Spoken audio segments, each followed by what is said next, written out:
दोस्तों बड़े कमाल की बात कही है किसी ने कि ना पूछ कि मेरी मंजिल कहाँ है, अभी तो सफ़र का इरादा किया है। ना हारूंगा हौसला चाहे कुछ भी हो जाए, ये मैंने किसी और से नहीं खुद से वादा किया है। नमस्कार, मैं हूँ रामराज। स्वागत है आप सभी का हमारे इस YouTube चैनल में। तो दोस्तों आज हम डिस्कस करेंगे 6th क्लास हिस्ट्री का chapter number 7 new questions and ideas, यानी कि नए प्रश्न नए विचार। दोस्तों लास्ट वाले वीडियो में हमने जाना था कि किस प्रकार से जनपदों ने महाजनपदों का रूप लिया था और 16 महाजनपदों में मगध नाम का महाजनपद सर्वाधिक शक्तिशाली हुआ था। तो दोस्तों आज हम हिस्ट्री के जिस चैप्टर के बारे में डिस्कस करेंगे वो बात है ईसा पूर्व 6ठी शताब्दी की, जहां एक तरफ मगध जैसे विशाल साम्राज्य की नींव पड़ रही थी तो वहीं दूसरी तरफ वैदिक ब्राह्मण कर्मकांडों व दोषों के खिलाफ धार्मिक बौद्धिक आंदोलनों की शुरुआत भी हो गई थी।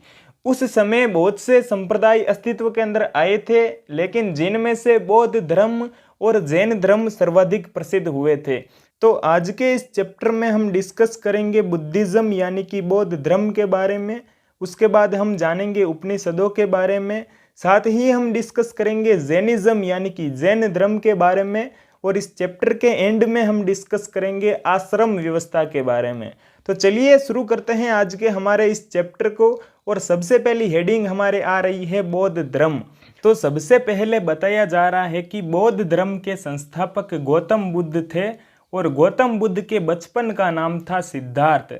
तो अब इस चैप्टर में आगे बढ़ने से पहले हम थोड़ी सी सामान्य सी जानकारी लेते हैं गौतम बुद्ध के बारे में। दोस्तों माना जाता है कि गौतम बुद्ध का जन्म 563 ईसा पूर्व में नेपाल के लुम्बिनी नामक ग्राम में हुआ था। गौतम बुद्ध के पिता का नाम शुद्धोधन और इनकी माता का नाम महामाया था। ऐसा कहा जाता है कि बुद्ध की माता महामाया का देहांत बुद्ध के जन्म के 7वें दिन हो गया था। उसके पश्चात बुद्ध का लालन पालन उनकी मौसी प्रजापति गौतमी ने किया था, जो इनकी सौतेली माता थी। दोस्तों बुद्ध मूल रूप से क्षत्रिय थे तथा शाक्य नामक गण से संबंधित थे। इनका संबंध था शाक्य नामक गण से और ये एक राजा के बेटे थे, राजकुमार थे बुद्ध। गौतम बुद्ध के बारे में एक रुचिकर कहानी प्रचलित है कि सिद्धार्थ के पिता शुद्धोधन ने अपने पुत्र का भविष्य जानने के लिए वो सिद्धार्थ को 2 ब्राह्मण पंडितों या विद्वानों के पास लेके जाते हैं, जिसमें से एक का नाम था कालदेवल और दूसरे का नाम था कौंडिन्य। तो दोस्तों कालदेवल एवं कौंडिन्य ने भविष्यवाणी की थी कि सिद्धार्थ या तो चक्रवर्ती राजा बनेगा या सन्यासी बनेगा। चक्रवर्ती राजा मीन्स या तो सिद्धार्थ एक बहुत बड़ा राजा बनेगा जिसका एक बहुत विशाल साम्राज्य होगा और सिद्धार्थ की एक चक्रवर्ती राजा के रूप में ख्याति रहेगी आने वाले हजारों सालों तक, या फिर सिद्धार्थ बनेगा एक बहुत बड़ा सन्यासी। लेकिन दोनों ही स्थितियों में सिद्धार्थ को आने वाले हजारों सालों तक प्रसिद्धि प्राप्त होगी, ख्याति प्राप्त होगी। तो ये भविष्यवाणी की थी कालदेवल और कौंडिन्य नामक 2 ब्राह्मणों ने, 2 विद्वानों ने सिद्धार्थ के बारे में। और ये बात सुनकर के सिद्धार्थ के पिता को खुशी भी हुई थी और एक दुख भी हुआ था। खुशी इस बात की हुई थी कि अगर उनकी भविष्यवाणी सच निकलती है, अगर सिद्धार्थ एक राजा बनता है तो ये एक पिता के लिए खुशी की बात होगी। लेकिन दुख इस बात का हुआ था कि अगर सिद्धार्थ सन्यासी बन गया तो फिर क्या होगा। और ऐसा कौन सा राजा है जो ये चाहेगा कि मेरा बेटा सन्यासी बने। हर राजा का बेटा यही चाहेगा कि मेरा बेटा भी एक बहुत बड़ा राजा बने। तो ये बात प्रचलित है। आप उन 2 ब्राह्मणों का नाम जरूर ध्यान रखिएगा। एक का नाम था कालदेवल और दूसरे का नाम था कौंडिन्य, जिन्होंने सिद्धार्थ के बारे में ये भविष्यवाणी की थी कि सिद्धार्थ या तो चक्रवर्ती राजा या सन्यासी होगा। तो ये बात आप ध्यान रखिएगा। उसके पश्चात जब सिद्धार्थ 16 वर्ष के हो गए थे तब सिद्धार्थ के पिता ने उनका विवाह यशोधरा नामक राजकुमारी के साथ करवा दिया था। और जब सिद्धार्थ 28 वर्ष के हुए थे तब उन्हें यशोधरा से एक पुत्र की प्राप्ति हुई जिसका नाम राहुल रखा गया। दोस्तों अब हम डिस्कस करेंगे गौतम बुद्ध यानी कि सिद्धार्थ के शुरुआती जीवन में उनके द्वारा लिए गए सबसे महत्वपूर्ण निर्णय के बारे में। दोस्तों सिद्धार्थ बचपन से ही जिज्ञासु और विचारशील प्रकृति के बालक थे और आध्यात्मिक क्षेत्र में उनकी बहुत रुचि थी। इसलिए सिद्धार्थ ने सांसारिक दुखों से द्रवित होकर के 29 वर्ष की आयु में गृह त्याग कर दिया था, यानी कि उन्होंने सन्यासी बनने का निर्णय ले लिया था। तो उनके गृह त्याग करने की घटना को बौद्ध मतावलंबी यानी कि बौद्ध धर्म को मानने वाले लोग महाविनिष्क्रमण कहते हैं। ये बहुत इंपॉर्टेंट बात है जिसका आपको ध्यान रखना है। 29 वर्ष की आयु में सिद्धार्थ ने गृह त्याग कर दिया था। इस घटना को बौद्ध धर्म के अंदर महाविनिष्क्रमण कहा जाता है। ये आपके एग्जाम के पॉइंट ऑफ व्यू से वेरी इंपॉर्टेंट प्रश्न है, इसको आप ध्यान रखिएगा। अब दोस्तों आपके माइंड में एक थॉट आया होगा कि एक राजा का बेटा राजकुमार जो महलों में रहता है, जिसकी सेवा के लिए दास दासियां नौकर नौकरानियां थी, जिसका एक राजकुमारी से विवाह हुआ था, जिसके एक पुत्र था, यानी कि जितनी भी जो फैसिलिटीज़ होती है, जितनी भी जो भौतिक सुविधाएं होती है वो सिद्धार्थ को प्राप्त थी। उसके पश्चात भी सिद्धार्थ ने सन्यासी बनने का क्यों निर्णय लिया होगा, क्या कारण रहा होगा उसके पीछे, तो उसके बारे में हम आगे डिस्कस करेंगे। दोस्तों मैंने आपको बताया था कि सिद्धार्थ बचपन से ही जिज्ञासु और विचारशील प्रकृति के बालक थे और आध्यात्मिक क्षेत्र में उनकी बहुत रुचि थी। लेकिन दोस्तों सिद्धार्थ के जीवन में वैराग्य उत्पन्न हुआ, उन्होंने गृह त्याग करके सन्यासी बनने का निर्णय लिया। तो उसके पीछे एक तात्कालिक कहानी प्रचलित है कि सिद्धार्थ ने 4 ऐसे दृश्य देखे थे जिनको देखने के पश्चात सिद्धार्थ का हृदय परिवर्तित हो गया था और सिद्धार्थ ने सन्यासी बनने का निर्णय लिया था। तो वो कहानी मैं आपको बताता हूँ। हुआ यूं था कि सिद्धार्थ एक बार अपने सारथी को लेके राजमहल से बाहर गए थे। सारथी कौन होता है? जो रथ को चलाता है। अगर आप सारथी का नाम ध्यान रखना चाहें तो रख सकते हैं। सारथी का नाम था छंदक। तो सिद्धार्थ एक बार राजमहल से बाहर गए अपने सारथी के साथ रथ पर बैठ करके। तो हुआ यूं था कि जैसे ही वो राजमहल से बाहर गए तो सबसे पहले उन्हें एक जर्जर शरीर वाला वृद्ध व्यक्ति दिखाई दिया था जो सही से चल भी नहीं पा रहा था। तो सिद्धार्थ ने अपने सारथी से पूछा कि ये क्या है। तो सारथी ने सिद्धार्थ को आंसर दिया कि ये व्यक्ति वृद्ध हो चुका है, इसलिए ये इस दुर्बल और जर्जर अवस्था में है। तो सिद्धार्थ ने पूछा कि क्या मैं भी कभी वृद्ध होऊंगा इस तरह से? तो सारथी ने कहा हाँ, आप भी एक दिन ऐसे वृद्ध होंगे। तो ये बात सुनकर के सिद्धार्थ को बहुत ज़्यादा आश्चर्य हुआ कि मुझे भी इस तरह से एक दिन वृद्ध होना पड़ेगा। उसके पश्चात उन्हें एक रोगी व्यक्ति का दृश्य दिखाई दिया जिसमें एक व्यक्ति खांस रहा था और बहुत ही ज़्यादा पीड़ा से गुजर रहा था। तो फिर से सिद्धार्थ ने अपने सारथी से पूछा कि इस व्यक्ति को क्या हो गया है। तो सारथी ने सिद्धार्थ को आंसर दिया कि ये एक रोग से ग्रसित हो गया है, इसलिए ये इस तरह से है, इस अवस्था में हो गया है इसका शरीर। तो फिर से सिद्धार्थ ने पूछा क्या कभी मुझे भी इस तरह का रोग हो सकता है? तो सारथी ने आंसर दिया था कि हाँ, रोग तो एक सामान्य सी बात है, किसी को भी किसी भी अवस्था के अंदर हो सकता है। ये बात सुनकर के सिद्धार्थ को और ज़्यादा आश्चर्य और दुख हुआ। उसके थोड़ी देर पश्चात जैसे ही वो आगे बढ़े, उन्हें एक और दृश्य दिखाई दिया जिसमें 4 लोग एक चारपाई पर किसी मृत व्यक्ति को लेके जा रहे थे और बाकी के लोग रो रहे थे, बहुत ही ज़्यादा दुखी थे। तो सिद्धार्थ ने फिर अपने सारथी से पूछा कि ये लोगों के साथ क्या हुआ है, ये रो क्यों रहे हैं? तब सारथी ने आंसर दिया था कि इनके किसी परिवार के प्रियजन की मृत्यु हो गई है, इसलिए इस दुख के कारण ये रो रहे हैं। तो सिद्धार्थ ने फिर क्वेश्चन पूछा कि क्या मुझे और तुम्हें भी कभी मरना पड़ेगा? तो सारथी ने आंसर दिया कि हाँ, हम दोनों को भी मरना पड़ेगा। ये बात सुनकर के सिद्धार्थ का दिमाग हिल गया कि मुझे भी एक दिन मरना पड़ेगा। उसके पश्चात सिद्धार्थ ने चौथे दृश्य में प्रसन्नचित्त मुद्रा में एक सन्यासी को देखा। तो ये देख करके सिद्धार्थ ने अगेन अपने सारथी से क्वेश्चन किया कि ये व्यक्ति कौन है जो इतना प्रसन्न और खुश है।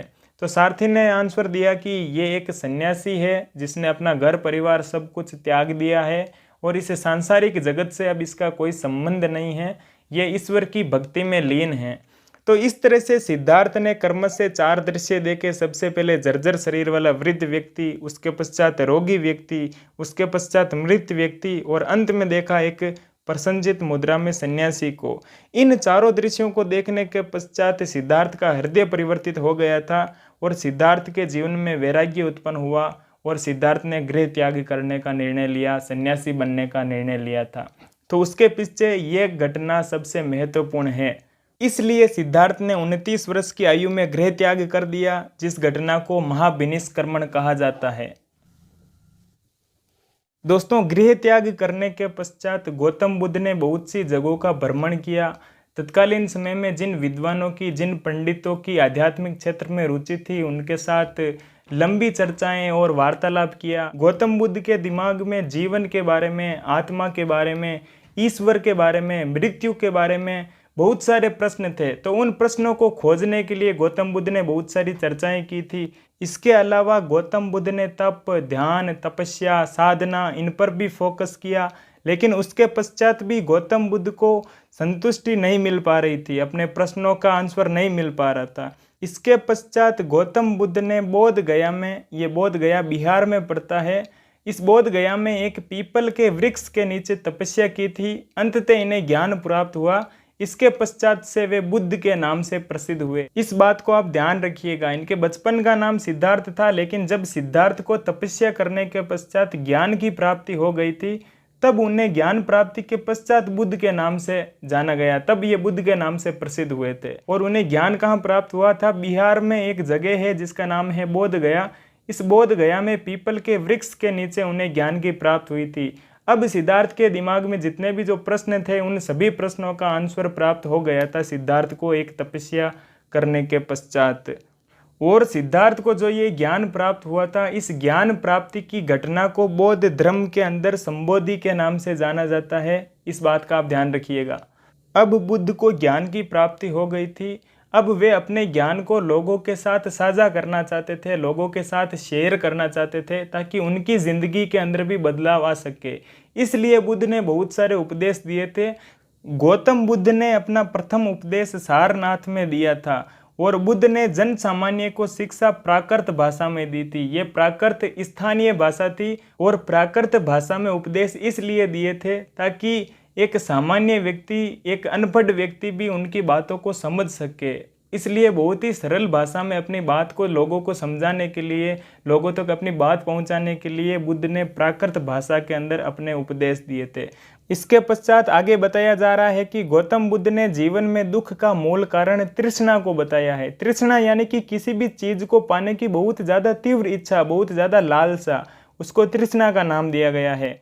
और साथ ही उनका कहना था कि आत्म संयम अपनाकर मनुष्य तृष्णा से मुक्ति पा सकता है। अर्थात मनुष्य अपने ऊपर संयम स्थापित करके, अपने ऊपर नियंत्रण करके इस तृष्णा से मुक्ति पा सकता है। और जब तृष्णा से मुक्ति पा लेगा तो उसके जीवन में फिर किसी तरह का कोई दुख नहीं होगा, क्योंकि दुख का जो मूल कारण है वो गौतम बुद्ध के अनुसार ये तृष्णा है। गौतम बुद्ध ने खुशहाली के साथ जीवन जीने के संबंध में एक और बात बताई है कि मनुष्य को मध्य मार्ग का रास्ता अपनाना चाहिए। अर्थात मनुष्य को किसी चीज़ को ना ज़्यादा महत्व देना चाहिए, ना कम महत्व देना चाहिए, बल्कि एक संतुलित ढंग से अपना जीवन जीना चाहिए। ये उन्होंने मध्य मार्ग या मिडिल पाथ का रास्ता बताया था एक समृद्धिपूर्ण, एक खुशहालीपूर्ण जीवन जीने के लिए। अगर बात करें गौतम बुद्ध के निधन या मृत्यु की, तो बिहार में एक जगह पड़ती है जिसका नाम है कुशीनारा। यहाँ पर 483 ईसा पूर्व में गौतम बुद्ध की मृत्यु हुई थी और उस समय उनकी आयु थी 80 वर्ष। एक बात और ध्यान रखिएगा, इस कुशीनारा का कुशीनगर भी नाम मिलता है। तो ये कुछ बातें आई है गौतम बुद्ध के बारे में। उसके पश्चात आगे आपकी एक हेडिंग आ रही है संघ। अब ये क्या है, इसको आप समझिए। देखिए, इसका संबंध भी बौद्ध धर्म से ही था। ये बौद्ध भिक्षु और भिक्षुणियों का संगठन था, जहाँ घर का त्याग करने वाले लोग एक साथ रह सकते थे। यानी कि जो लोग घर का त्याग करके बुद्धिज्म या बौद्ध धर्म को अपना लेते थे, तो उसके पश्चात भिक्षु और भिक्षुणियों के रहने के लिए जो एक जगह थी, उस जगह या उस संगठन को संघ का नाम दिया गया था। आ गई बात आपके समझ में। और इस संघ में रहने वाले बौद्ध भिक्षु और भिक्षुणियों के लिए बनाए गए नियम विनय पिटक नामक ग्रंथ के अंदर मिलते हैं। दोस्तों, बौद्ध धर्म में 3 पिटक है। पहला है सूत पिटक, दूसरा है विनय पिटक और तीसरा है अभिधम पिटक। तो यहाँ पर आपके जिस विनय पिटक का जिक्र हुआ है, इस विनय पिटक के अंदर बौद्ध भिक्षु और भिक्षुणियों के लिए नियम बनाए गए थे। यानी कि जो ये संघ है, इस संघ के अंदर जो भी बौद्ध भिक्षु या भिक्षुणी रहेंगे, वहाँ उनको किन किन नियमों की पालना करनी है, उन नियमों का उल्लेख किया गया है आपके इस विनय पिटक के अंदर। और उसके पश्चात आगे बताया जा रहा है कि संघ में पुरुषों व स्त्रियों के रहने के लिए अलग अलग व्यवस्था थी, यानी कि भिक्षु एक तरफ रहते थे और भिक्षुणियों के रहने के लिए अलग जगह थी। तो इस तरह से इस संघ के बारे में कुछ बातें आपके इस चैप्टर के अंदर आई है। अब चलिए हम बढ़ते हैं आगे की तरफ। अब उसके पश्चात आगे आपके एक और हेडिंग आ रही है, वो है विहार। देखिए ये विहार क्या थे इसको आप समझिए। विहार बौद्ध भिक्षुओं और भिक्षुणियों की शरण स्थली थी जो बाद में निवास स्थल में बदल गया। होता क्या था, जो बौद्ध भिक्षु और भिक्षुणियां थी वो वर्ष भर एक स्थान से लेकर दूसरे स्थान पर भ्रमण किया करते थे, यात्राएं किया करते थे, लेकिन वर्षा काल में वो एक जगह पर रुकते थे, कहीं शरण बना करके किसी शरण स्थली में रहा करते थे। तो उस शरण स्थली को विहार का नाम दिया गया, क्योंकि वही शरण स्थली बाद में निवास के अंदर परिवर्तित हो गई थी, वहां पर वो लोग रहने लग गए थे, तो उसको नाम दिया गया विहार का। और उसका एक एग्जाम्पल आपके इस बुक के अंदर आया है कि महाराष्ट्र में स्थित कार्ले की गुफा विहार का उदाहरण है। ठीक है, तो ये बात आप समझ गए कि विहार क्या थे।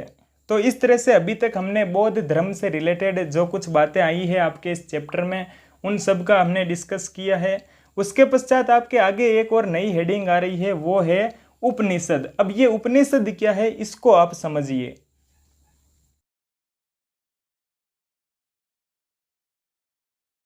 इसके बारे में बताया जा रहा है कि उपनिषद उत्तर वैदिक काल में रचित ग्रंथों का हिस्सा थे।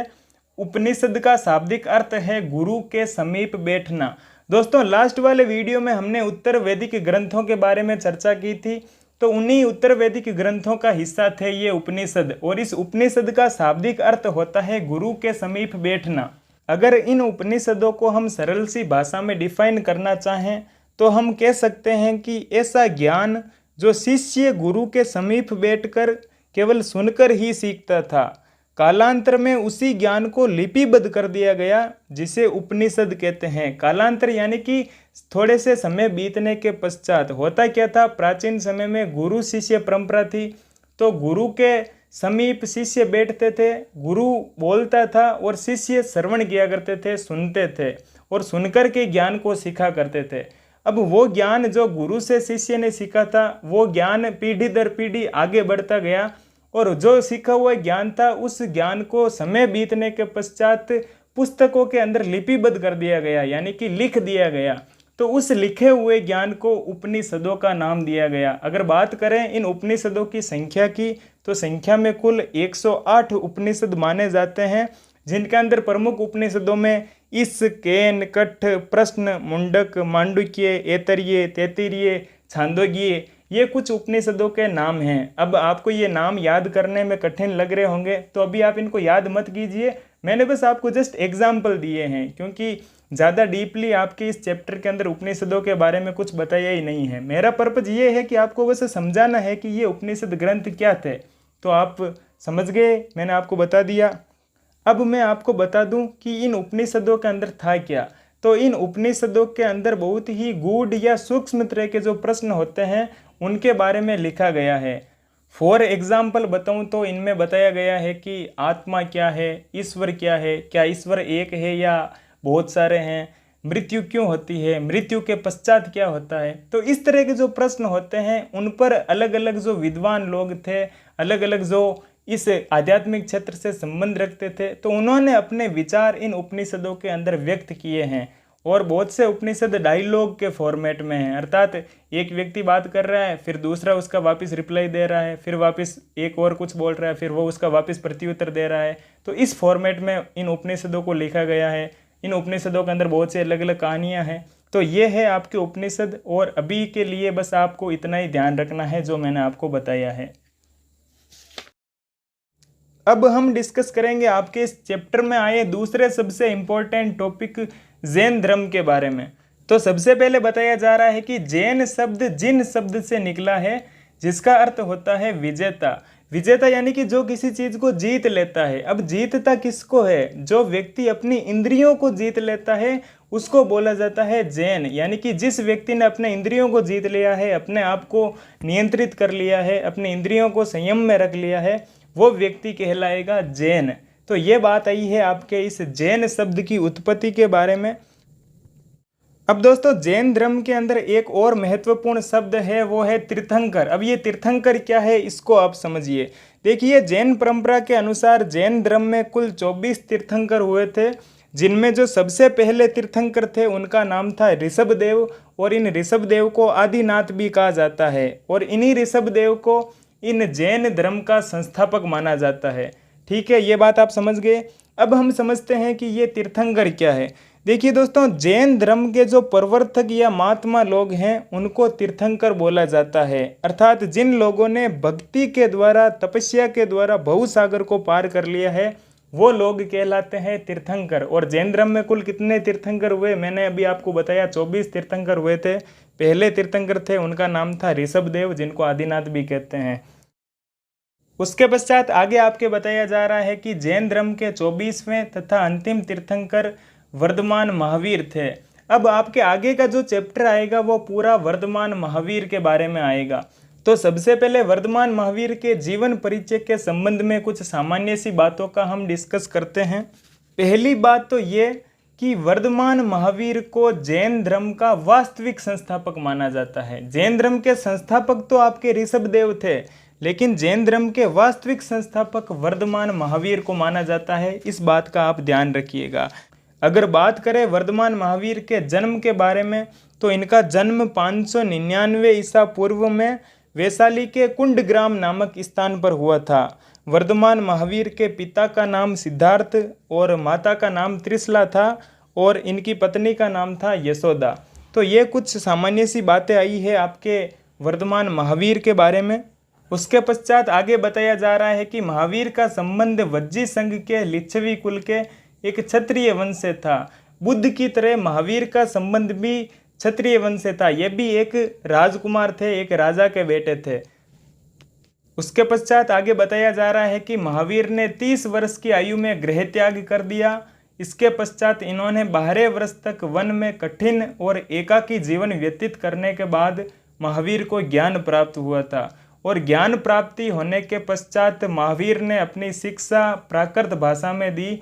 ये आम बोलचाल की भाषा थी। तो यहाँ पर बुद्ध और महावीर के बारे में एक कॉमन बात आ रही है कि दोनों ने ही अपनी शिक्षा प्राकृत भाषा में दी थी। प्राकृत भाषा में देने का कारण ये था कि जो जन सामान्य लोग हैं, जो अनपढ़ लोग हैं, वो भी उनकी बातों को समझ पाए आसानी से, इसलिए उन्होंने प्राकृत भाषा में अपने उपदेश दिए थे।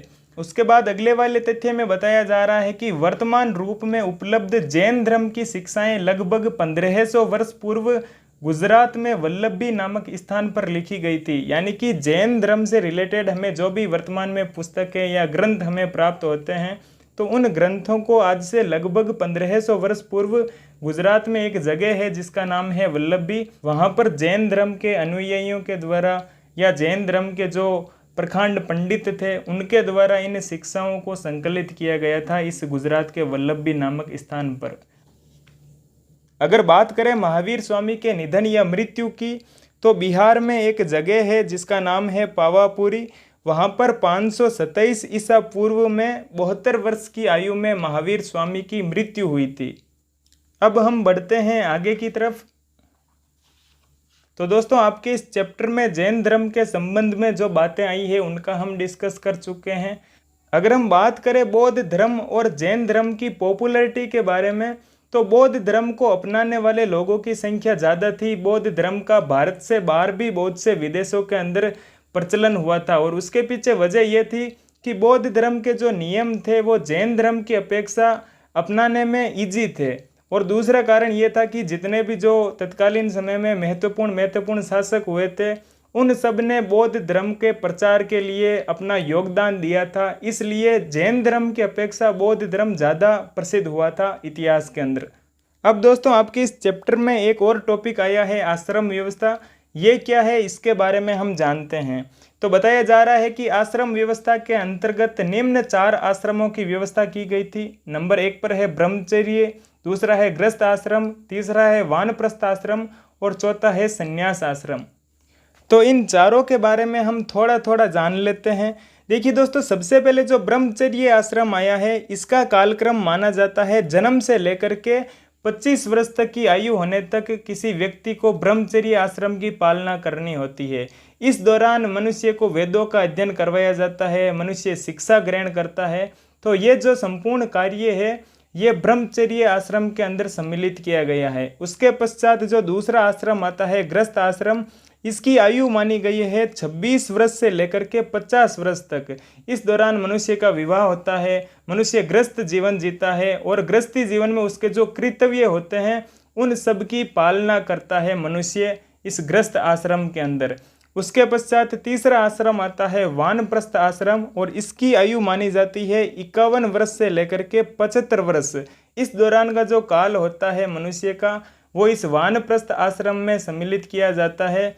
इस दौरान मनुष्य जंगल में रह कर के साधना करता है, साथ ही समाज या सोसाइटी के प्रति जो उसके कर्तव्य होते हैं उन कर्तव्यों से मुक्त होने का वो प्रयास करता है। जो भी उसने जो ज्ञान सीखा है उस ज्ञान का वो प्रयोग करता है समाज हित के कार्य करने के लिए, सामाजिक हित के कार्य करने के लिए। और उसके पश्चात जो चौथा आश्रम आता है वो है संन्यास आश्रम, जिसका काल माना जाता है 76वें वर्ष से लेकर के 100 वर्ष तक। इस दौरान मनुष्य सब चीज़ों का त्याग करके सन्यासी बन जाता है और कहीं वन या जंगल में जाकर के ईश्वर की भक्ति में लीन हो जाता है और मृत्यु का इंतजार करता है। तो इस तरह से यह आश्रम व्यवस्था थी जिसमें मनुष्य के जीवन को 100 साल का मान करके उसके संपूर्ण जीवन को इन 4 भागों में बांटा गया है। पहला है ब्रह्मचर्य, दूसरा गृहस्थ, तीसरा वानप्रस्थ और चौथा है संन्यास आश्रम। और इन चारों आश्रमों का कालक्रम माना गया है 25-25-25 वर्ष। ठीक है, तो इस बात का आप ध्यान रखिएगा। अब इसके पश्चात आपके इस चैप्टर के संबंध में अंतिम बात आ रही है कि जरथुस्त्र एक ईरानी पैगंबर थे। उनकी शिक्षाओं का संकलन जैन अवेस्ता नामक ग्रंथ में मिलता है। और इस ग्रंथ के बारे में एक विशेष बात ये आ रही है कि जैन अवेस्ता की भाषा तथा इसमें वर्णित रीति रिवाज वेदों की भाषा और रीति रिवाजों से काफ़ी मिलते जुलते हैं। अर्थात हमने जो वेद पढ़े थे उन वेदों की तुलना इस ईरानी ग्रंथ जैन अवेस्ता से की गई है। तो दोस्तों, इस प्रकार से था आज का हमारा ये 7वां चैप्टर, जिसके अंदर हमने बौद्ध धर्म, उपनिषदों, जैन धर्म और आश्रम व्यवस्था के बारे में मुख्य रूप से चर्चा की है। मैंने कोशिश की है कि जितना सरल हो सके उतने सरल ढंग से मैं आपको इस चैप्टर को समझाऊं और मुझे उम्मीद है कि ये चैप्टर आपको समझ में आया होगा। इस पूरे चैप्टर को हमने नोट्स के फॉर्मेट में डिस्कस किया है और इस चैप्टर के संबंध में जितने भी जो नोट्स बन रहे थे वो मैंने आपको प्रॉपर ढंग से लिख करके उपलब्ध करवा दिए हैं।